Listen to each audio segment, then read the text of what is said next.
नमस्कार, मैं अशोक आप सभी का तहे दिल से हार्दिक अभिनंदन करता हूं। आज मैं आपके सामने एक आम इंसान को राष्ट्र निर्माण के प्रति किस तरह से योगदान दिया जाना चाहिए, मैं इसी विषय पर आपके सामने प्रकाश डालने चाहूंगा। जैसा कि हम सभी जानते हैं कि सबसे पहले अगर हमें अपने घर का निर्माण करना है तो हम क्या कदम उठाते हैं। मुझे तो ये लगता है कि सबसे पहला काम जो हम करते हैं वे अपनी साफ सफाई का करते हैं। घर में धन वृद्धि के लिए सब मिलकर कमाते हैं, जिससे कि घर के खर्च बिना रुकावट के चलते हैं। अगर कोई व्यक्ति आर्थिक रूप से कमजोर होता है तो हम उस व्यक्ति की मदद करते हैं। फिर घर में चाहे परिवार के लोगों के विचार मेल क्यों ना खाते हों, लेकिन हम फिर भी उस व्यक्ति की मदद करते हैं। अगर कहीं कोई चिकित्सक समस्या आ जाती है तो सभी एक साथ मिलकर उसका समाधान करते हैं। और अगर कहीं कोई लड़ाई होती है तो भी परिवार एक साथ मिलकर उसका सामना करता है और जल्द ही उसका भी हल मिल जाता है। इसी तरह से हम गांव, जिला, राज्य और देश का राष्ट्र निर्माण करने के लिए मदद कर सकते हैं। कैसे मदद कर सकते हैं, आइए अब हम इस विषय पर प्रकाश डालें। पहला, साफ सफाई। आज की स्थिति की अगर हम बात करें तो आज हमारे सामने ऐसी स्थिति आ चुकी है कि प्रधानमंत्री जी को साफ सफाई के लिए बोलना पड़ रहा है। फिर भी हम यही समझते हैं कि स्वच्छता हमारे लिए कितनी जरूरी है। मैं अपने इस विषय के जरिए लोगों को यह संदेश देना चाहता हूं कि लोग अपने घरों के साथ साथ अपने आसपास की जड़ों को भी साफ रखें। इससे बीमारियां कम होगी और तभी हमारे देश का राष्ट्र निर्माण संभव हो सकता है। दूसरा, मुफ्त शिक्षा। देश के सभी नागरिकों को सरकार की तरफ से मुफ्त शिक्षा का प्रावधान होना चाहिए, ताकि बदलते भारत में कोई अशिक्षित न रहे, जिसमें से कन्या शिक्षा को बढ़ावा देने की अधिक आवश्यकता है। तीसरा, समानता के अधिकार का पालन। समानता के अधिकार का पालन संविधान में लिखे मात्र से कुछ नहीं होगा। धरातल पर क्या हो रहा है ये भी तो देखना होगा। आज अगर हम महिला पुरुष की बात करें तो ये समानता के बहुत बड़े स्तर पर विद्यमान है। फिर चाहे संसद क्यों ना हो, कॉर्पोरेट वर्ल्ड महिलाओं को अपनी बराबरी दिखानी होगी और इस देश के विकास में अपना अच्छे से योगदान देना होगा। जिस घर में स्त्री और पुरुष दोनों कमाते हों वहां कभी आर्थिक समस्या नहीं हो सकती। इसी तरह से देश की आर्थिक समस्याओं को दूर करने के लिए महिलाओं को बढ़ चढ़कर भाग लेना होगा। चौथा, मत के अधिकार का चुनाव। जिस व्यक्ति की आयु 18 वर्ष से अधिक हो उसे अपने मत का अधिकार करना चाहिए, ताकि वे देश में बदलाव का भागीदार बने और वे लोकतांत्रिक सरकार का चयन करने में मदद कर सके। पांचवा, लोकपाल की व्यवस्था। कानून बन चुका है पर अभी तक देश लोकपाल जैसे पदों को खाली छोड़ा हुआ है, जिससे कि सरकार की काम करने की मानसिकता समझ आती है। ऐसे पदों को पूर्ण रूप से भरा जाना आवश्यक है, ताकि देश में भ्रष्टाचार को लगाम लगाने में मदद मिल सके। अब यहाँ मैं आपको अपने मोहल्ले की एक गली की छोटी सी कहानी सुनाने चाहता हूँ। कुछ ही दिनों पहले हमारे मोहल्ले की एक गली में लोग कचरा फेंकने लगे थे। बारिश शुरू हो चुकी थी, जिस कारण खाने के कचरे सड़ने लगे थे और गली से गुजरने वाले लोगों को बदबू का सामना करना पड़ रहा था। नगर निगम वाले हर दिन घर घर कचरा लेने जाते थे और इसके बदले में वे लोगों से 60 रुपए प्रति महीना लिया करते थे। कुछ लोगों को 60 रुपए ज्यादा लगते थे और इसी कारण लोग गली में कचरा फेंकने लगे। वन महोत्सव के दिन कुछ युवाओं ने उस गली को साफ किया और वहां भगवान की एक प्रतिमा रख दी, ताकि कोई उधर कचरा ना फेंक सके। और आज कोई भी उस गली में कचरा नहीं फेंकता। अब यहां मेरे कहने का मतलब यह है कि क्या लोगों को समझाने के लिए अब भगवान का ही सहारा लेना पड़ेगा। लोग क्यों ये समझने की कोशिश नहीं कर रहे हैं कि सभी काम सरकार के भरोसे छोड़ने से कोई भी देश राष्ट्र का निर्माण नहीं कर सकता। मैं अपने इस विषय के जरिए लोगों को यह संदेश देना चाहता हूं कि एक आम इंसान को सरकार की सारी योजनाओं और कानूनों का पूरी ईमानदारी के साथ पालन करना चाहिए। ऊपर दिए गए उदाहरणों से सीख लें और उन युवाओं की तरह बने जिन्होंने कि उस गली को साफ किया। कुछ इसी तरह के छोटे छोटे उदाहरण हमारे देश का राष्ट्र निर्माण करने के लिए संभव हो सकते हैं।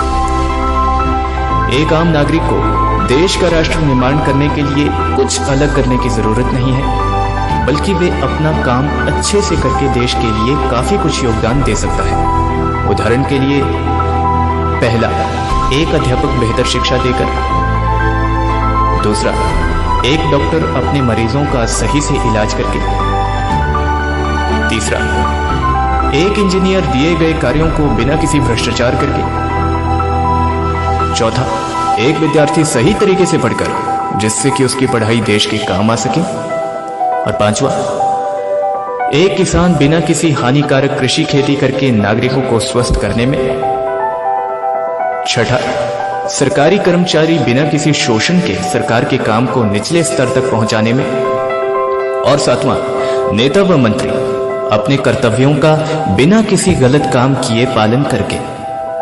ये कुछ उदाहरण हैं, लेकिन कोई व्यक्ति किसी भी व्यवसाय से हो, वे अपने देश का राष्ट्र निर्माण करने के लिए देश के लिए काफी कुछ योगदान दे सकता है, जिससे कि हमारे देश का राष्ट्र निर्माण संभव हो सकता है। मेरे अब तक के अनुभव है, मैंने देखा है कि हम में से अधिकतर लोग काम से बचते हैं, काम से ज्यादा लोग छुट्टियों में ध्यान रखते हैं।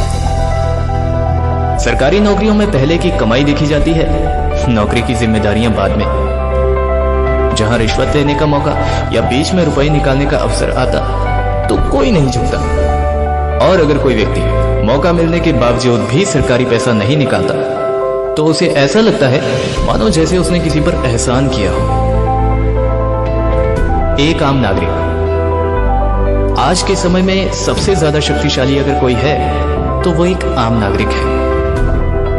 आज तक कोई भी देश सिर्फ सरकार के भरोसे विकसित नहीं हुआ है, बल्कि हर देश के विकास या राष्ट्र निर्माण में सरकार से ज्यादा नागरिकों का योगदान होता है। किस तरह का योगदान होता है, आइए अब हम इस विषय पर प्रकाश डालें। पहला, विद्यालय। पहला कदम विकास की तरफ। आप यानी हम सभी अपने आसपास के गरीब परिवेश के बच्चों को सरकारी विद्यालय जाने के लिए प्रेरित कर सकते हैं। इससे उन बच्चों का भविष्य बदलेगा और इससे हमारे नेक नेतागण समझदार मतदाताओं को नहीं बहला सकते। दूसरा, कर, देश के हित के लिए दान। आप यानी हम सभी को अपना कर समय समय पर भरते रहना चाहिए और दूसरों को भी इस बात के लिए प्रेरित करना चाहिए, क्योंकि ये हमारे लिए अभी तक काफी दुखी करने वाली स्थिति है। तीसरा, स्वच्छ भारत, समृद्ध भारत। ना कचरा फैलाएं और ना किसी को फैलाने दें। जिस तरह से हम अपने घरों की साफ सफाई में योगदान देते हैं, बिल्कुल वैसे ही अपने देश की साफ सफाई में भी वैसा योगदान दें। चौथा, मतदान। आपका हक, आपका अधिकार। यहां मैं कितना जोर दूं, मुझे समझ में नहीं आ रहा कि आज भी लोग मतदान दिवस को औकात समझते हैं। आप भी वोट दें और दूसरों को भी उस वोट का महत्व समझाएं। पांचवा, उद्यमी बने व बढ़ावा दें। दूसरे देशों के लोगों ने अपनी कंपनी शुरू की और वे कहलाए उद्यमी, एंटरप्रेन्योर्स। उद्यमियों ने और नौकरियां पैदा की, बाहर से पैसा देश में आया, जिससे दोनों देशों में व्यापार संबंध मजबूत हुए। Singapore, Korea, Taiwan, Japan, Europe और चीन इस रास्ते को अपनाने वाले सबसे ज्यादा सफल देश हैं। छठा, महिला। वे प्राणी जो ना तो कभी झुकता है, ना रुकता है और ना कभी थकता है। भारत हमेशा से ही महिलाओं को समान अधिकार देने के पक्ष में रहा है, पर आज भी ना जाने कितनी महिलाएं हर तरह की परिस्थितियों को रोज जूझती है। भारत एक समृद्ध देश महिलाओं को बिना आगे लाए कभी नहीं बन सकता। जब कुछ अच्छा काम होने जा रहा हो तो अगर किसी की मदद कर सकते हो तो मदद करो, मदद नहीं कर सकते हो तो बोलो, बोल नहीं सकते हो तो लिखो, लिख नहीं सकते हो तो समर्थन करो, कुछ नहीं कर सकते हो तो मत करो, पर किसी का विरोध भी मत करो। 7वां, जनसंख्या। बच्चे तो अच्छे। तेजी से बढ़ती हुई जनसंख्या हमारे लिए एक टाइम बम की तरह है। बढ़ती जनसंख्या गरीबी, निरक्षरता, बेरोजगारी, प्रदूषण, अपराध आदि का मुख्य कारण है। चीन के बाद भारत सबसे अधिक जनसंख्या वाला दुनिया का दूसरा देश है। अगर भारत और उसके नागरिक बढ़ती हुई जनसंख्या के खिलाफ कोई ठोस कदम नहीं उठाते तो भारत एक महान देश बनने का सपना छोड़ दे। और अगर सारे भारतवासी इन कदमों का पालन करेंगे तभी हमारे देश का राष्ट्र निर्माण संभव हो सकता है। हमारे देश का राष्ट्र निर्माण तभी संभव हो सकता है यदि हम खुद को हिंदू, मुस्लिम, सिख, ईसाई, ब्राह्मण, क्षत्रिय, वैश्य, हरिजन, बुद्ध नहीं, हिंदू कहने में फक्र महसूस करेंगे। इन्हीं शब्दों के साथ मैं अशोक आप सभी से लेता हूं इजाजत। बहुत बहुत शुक्रिया।